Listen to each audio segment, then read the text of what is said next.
everyone, good day. My name is Vincent P. Caminade, currently studying at Davao del Sur State College from BS Ed English 3A. So today, I'm going to do an analysis of a novel entitled To Kill a Mockingbird by Harper Lee. So we have here the summary of the novel. To Kill a Mockingbird takes place in the fictional town of Macomb, Alabama during the Great Depression. The protagonist is Jean Lois, or also known as Scout Finch, an intelligent though unconventional girl who ages from 6 to 9 years old during the course of the novel. She is raised with her brother Jeremy Atticus, or also known as Jem, by their widowed father Atticus Finch. He is a prominent lawyer who encourages his children to be empathetic and just. He notably tells them that it is a sin to kill a mockingbird, alluding to the fact that the birds are innocent and harmless. When Tom Robinson, one of the town's black residents, is falsely accused of raping Mayella Ewell, a white woman, Atticus agrees to defend him despite threats from the community. At one point, he faces a mob intent on lynching his client but refuses to abandon him. Scout unwittingly diffuses the situation, although Atticus presents a defense that gives a more plausible interpretation of the evidence that Mayella was attacked by her father, Bob Ewell. Tom is convicted and he is later killed while trying to escape custody. A character compares his death to the senseless slaughter of songbirds, paralleling Atticus' saying about the mockingbird. The children, meanwhile, play out their own miniaturized drama of prejudice and superstition as they become interested in Arthur, or Boo Bradley, a reclusive neighbor who is a local legend. They have their own ideas about him and cannot resist the allure of trespassing on the Radley property. Their speculations thrive on the dehumanization perpetuated by their elders. Atticus, however, reprimands them and tries to encourage a more sensitive attitude. Boo makes his presence felt indirectly through a series of benevolent acts, finally intervening when Bob Ewell attacks Jem and Scout. Boo kills Ewell, but Hecate, the sheriff, believes it is better to say that Ewell's death occurred when he fell on his own knife, sparing the shy Boo from unwanted attention. Scout agrees, noting that to do otherwise would be sort of like shooting a mockingbird. So next is the literary lens to be used in this novel. So To Kill a Mockingbird by Harper Lee is an ideal display of feminism that takes place during the period of depression in the South. It portrayed the two kinds of women found in the South during this time: the women who were pro the feminist movement and the average Southern women. Sadly, some women mistakenly rebelled against the ideals of society by just being themselves. Men and women were to conduct themselves as ladies and gentlemen, where men were expected to dress in suit and ties, and women were expected to wear dresses and be courteous. Since southern towns were so sheltered from the liberal views of the rest of the world, they had no choice but to abide by these gender roles.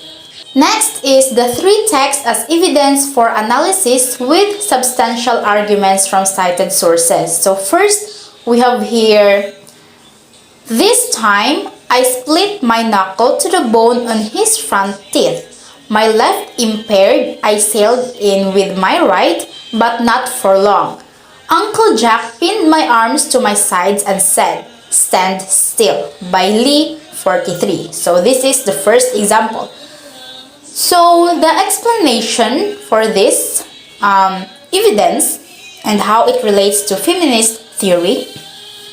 The first quote shows that Scout is not acting like a female in her childhood. By committing such a courageous act, Scout defies the boundaries of being a woman and acts differently. She successfully escapes the boundaries and restrictions that society has placed on her because of her gender and Scout punches her cousin, showing courage, and more significantly, she acts like a man, not committing the acts a woman would follow. Second is the beginning of that summer boded well. Jem could do as he pleased.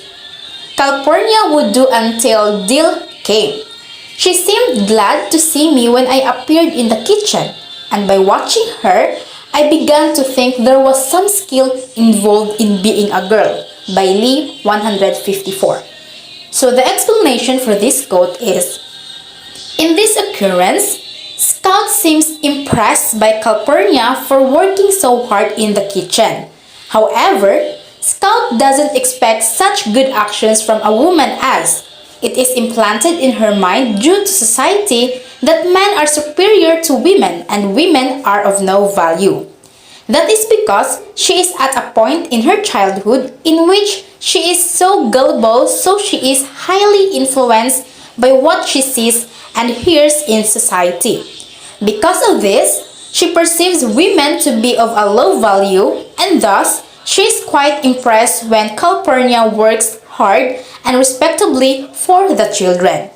And third, when she squinted down at me, the tiny lines around her eyes deepened. There's some folks who don't eat like us, she whispered fiercely. But you ain't called on to contradict. I'm at the table when they don't. That boy's your company, and if he wants to eat up the tablecloth, you let him. You hear. By Lee 13. So this relates to feminist theory because Calpurnia is known act like a mother to the children, Scout and Jem. The children have lost their mother at a young age, and they need a parental figure to guide as Atticus is busy in work. This quote implicates that women, specifically Calpurnia, are caring and show compassion and affection for children regardless of blood connection. Calpurnia is a hard-working, compassionate, loving, and caring character to the children, and she defies society's negative perception of women in general. In essence, this example shows that women are more suitable than men as guardians. So we have here the conclusion to wrap up the presentation. So what would it feel like to be a woman who is undervalued by the other men and women around her? So To Kill a Mockingbird is about a family who lives in the South in the 1930s. It is told by a young girl named Scout Finch. Throughout the book, we learned many things about her family and the other people around her. Females in this novel are undervalued and looked down upon because of the roles they are expected to portray. So it is clear that To Kill a Mockingbird by Harper Lee demonstrates feminist theory by displaying the characteristics of females in submissive roles, females being undervalued, and differing standards of behavior for females. So one way that To Kill a Mockingbird can be viewed through the lens of feminist theory is through examining females in submissive roles. So that would be all for my analysis of this novel To Kill a Mockingbird by Harper Lee. I hope that you have learned many things, and thank you for listening, and God bless.